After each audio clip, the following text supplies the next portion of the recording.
विधानसभा चुनाव धीरे धीरे निर्णायक मोड़ पर पहुंच चुका है। अंतिम के 2 चरणों के बाद तय हो जाएगा कि उत्तर प्रदेश का अगला सिकंदर कौन बनेगा। वैसे तो सत्ताधारी पार्टी भाजपा और सपा में करारी टक्कर बताई जा रही है, वहीं बसपा भी पीछे होती दिखाई नहीं दे रही है। ऐसे में ये साफ नहीं हो पा रहा कि आखिरकार अगला सीएम कौन बनेगा। क्या भाजपा और सपा अकेले बहुमत में आ पाएगी या नहीं, ये गर्व की बात है। जबकि मायावती को सीएम बनने का सस्पेंस बरकरार बना हुआ है। आपको बता दें कि छठे चरण की 57 और 7वें चरण की 45 सीटों के साथ ही प्रदेश की बची हुई 111 विधानसभा सीटों का चुनाव प्रदेश के नए सिकंदर का भाग्य लिखने वाला होगा। इसे ध्यान में रखकर भाजपा, सपा, बसपा और कांग्रेस ने पूरा जोर लगा दिया है। प्रधानमंत्री मोदी, केंद्रीय गृह मंत्री अमित शाह, रक्षा मंत्री राजनाथ सिंह और भाजपा अध्यक्ष जेपी नड्डा के साथ साथ केंद्रीय मंत्रिमंडल के नेताओं ने पूर्वी उत्तर प्रदेश का रुख कर लिया है। समाजवादी पार्टी के अध्यक्ष अखिलेश यादव, कांग्रेस महासचिव प्रियंका गांधी ने भी पूरी ताकत झोंक दी है। कांग्रेस के रणनीतिकारों को इन दोनों चरणों में दर्जन भर सीटें जीत लेने का भरोसा है, जबकि बसपा प्रमुख मायावती के लिए भी यह चरण काफी अहम है। इस बार के चुनाव में सोशल मीडिया भी खूब राजनीतिक रंग में रंगा है। भाजपा, सपा, बसपा और कांग्रेस के पक्ष में सोशल मीडिया पर जमकर पोस्ट चलाई जा रही हैं। करहल में मतदान के दिन राजनीतिक प्रोपेगेंडा ने समाजवादी पार्टी के राष्ट्रीय अध्यक्ष अखिलेश यादव के चुनाव हारने की भविष्यवाणी कर दी थी। 27 फरवरी को उप मुख्यमंत्री केशव प्रसाद मौर्य, 90 के दशक से निर्दलीय जीत रहे कुंडा के रघुराज प्रताप सिंह उर्फ राजा भैया के चुनाव हारने की भविष्यवाणी हो चुकी है।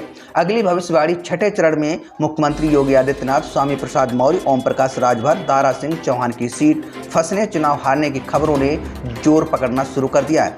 खबरों में जौनपुर की मल्हनी सीट से चुनाव लड़ रहे बाहुबली धनंजय सिंह भी हाट उम्मीदवार बने हुए हैं। इस तरह से 7वें चरण के लिए 9 जिलों की 54 विधानसभा सीटों पर मुकाबला कड़ा बताया जा रहा है। राजनीतिकारों के मुताबिक 6वें और 7वें चरण का चुनाव जातिवाद या सांप्रदायिक ध्रुवीकरण की भी प्रयोगशाला होगा। 7वें चरण में 9 जिलों की 54 सीटों पर 2017 के विधानसभा चुनाव को छोड़ दें तो जातिगत समीकरण चरण 90 के दशक से हमेशा प्रभावी रहे हैं। आजमगढ़, मऊ, गाजीपुर, जौनपुर, मिर्जापुर, वाराणसी, चंदौली, सोनभद्र में इसका खासा प्रभाव दिखाई देता है।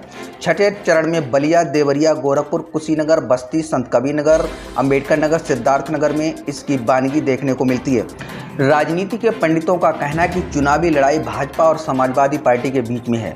वहीं वरिष्ठ पत्रकार श्याम नारायण पांडे का कहना है कि 2012 के विधानसभा चुनाव के बाद यह पहला विधानसभा चुनाव है जहां सांप्रदायिक ध्रुवीकरण केवल 15-20% चल रहा है, जबकि पिछले 2 लोकसभा और 1 विधानसभा चुनाव में यह मुद्दा 70 से 80% तक प्रभावी था।